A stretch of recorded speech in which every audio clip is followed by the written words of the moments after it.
ഈശോമിശിഹായ്ക്കും സ്തുതിയായിരിക്കട്ടെ. ഈശോമിശിഹായുടെ സ്നേഹിതരെ, വിശുദ്ധ മത്തായിയുടെ സുവിശേഷം 18-ാം അധ്യായം അതിൻ്റെ 22-ാമത്തെ വാക്യത്തിൽ നാം ഇപ്രകാരം വായിക്കുന്നു: യേശു അരുൾ ചെയ്തു, 7 എന്നല്ല 70 പ്രാവശ്യം എന്ന് ഞാൻ നിന്നോട് പറയുന്നു.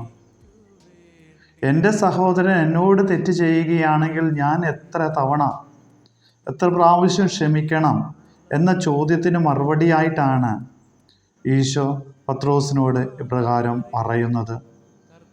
പത്രോസ് ഇവിടെ വിചാരിച്ചു 7 എന്ന് പറയുന്നത് പൂർണ്ണതയെ സൂചിപ്പിക്കുന്നു. അതിന് കാരണം നമുക്കറിയാം, ഇസ്രായേലിലെ പാരമ്പര്യമനുസരിച്ച് എല്ലാ 7-ാമത്തെ വർഷവും സാബത്ത് വർഷം എന്നറിയപ്പെടുന്നു. ഈ സാബത്ത് വർഷം എന്ന് പറയുന്നത് വിമോചന വർഷം എന്നും കൂടി അറിയപ്പെടുന്നു. കടക്കാരോട് ക്ഷമിക്കേണ്ട വർഷം, ഇനി കടങ്ങൾ ഇളച്ചു കൊടുക്കുന്ന വർഷം ആയതിനാൽ ആരെങ്കിലും തെറ്റ് ചെയ്തിട്ടുണ്ടെങ്കിൽ 7 പ്രാവശ്യം ക്ഷമിക്കാം എന്നുള്ളതാണ് പത്രോസ് മനസ്സിലാക്കുക. എന്നാൽ ഈ 7 എന്ന് പറയുന്നത് പൂർണ്ണതയെ സൂചിപ്പിക്കുന്നു. എന്നാൽ ആ പൂർണ്ണതയ്ക്ക് ഒരു അവസാനവുമില്ല. ആയതിനാൽ ഒരു വ്യക്തിയും പൂർണ്ണരല്ല. ഈ പൂർണ്ണതയ്ക്ക് അവസാനമില്ല. ആയതിനാൽ നീ 7 അല്ല 70 പ്രാവശ്യം 70 പ്രാവശ്യം ക്ഷമിക്കുവിൻ എന്നാണ് ഈശോ നമ്മളെ പഠിപ്പിക്കുന്നത്. അതായത് പൂർണ്ണതയ്ക്ക് ഒരു അവസാനവുമില്ല. പൂർണ്ണത എന്ന് പറയുന്നത് ദൈവികമാണ്. പിതാവായ ദൈവം പൂർണ്ണനായിരിക്കുന്നത് പോലെ നിങ്ങളും പൂർണ്ണരായിരിക്കുമേ, അല്ലെങ്കിൽ പിതാവായ ദൈവം പരിപൂർണനായിരിക്കുന്നത് പോലെ നിങ്ങളും പരിപൂർണരായിരിക്കുമേ. ഈ പരിപൂർണതയ്ക്ക് എന്താണ്? ദൈവസ്നേഹത്തിന് അളവില്ല. അതുപോലെ തന്നെ അളവുകളില്ലാത്ത സ്നേഹമാണ് എന്ന് നമ്മൾ പറയും. ക്ഷമയ്ക്കൊരതിരുമില്ല.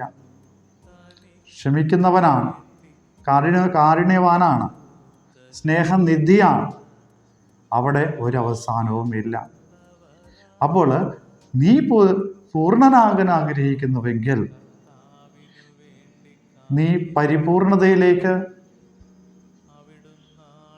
എത്തുവാനായിട്ട് നീ ആഗ്രഹിക്കുന്നുവെങ്കിൽ, അവിടെ 7 പ്രാവശ്യം എന്നുള്ള ഒരു അന്ത്യം കുറിക്കാൻ സാധിക്കുകയില്ല.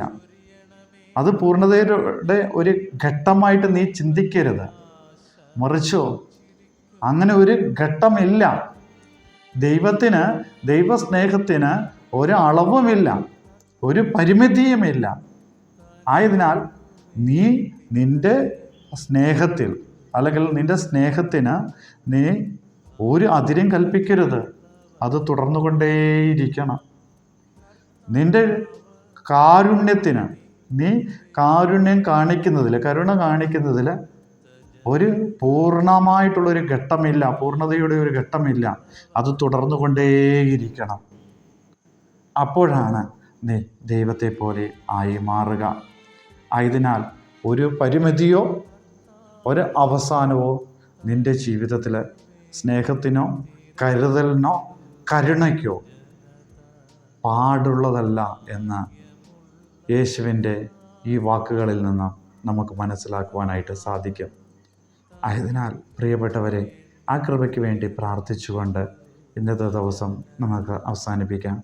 ദൈവം നിങ്ങളെല്ലാവരെയും സമൃദ്ധമായി അനുഗ്രഹിക്കട്ടെ.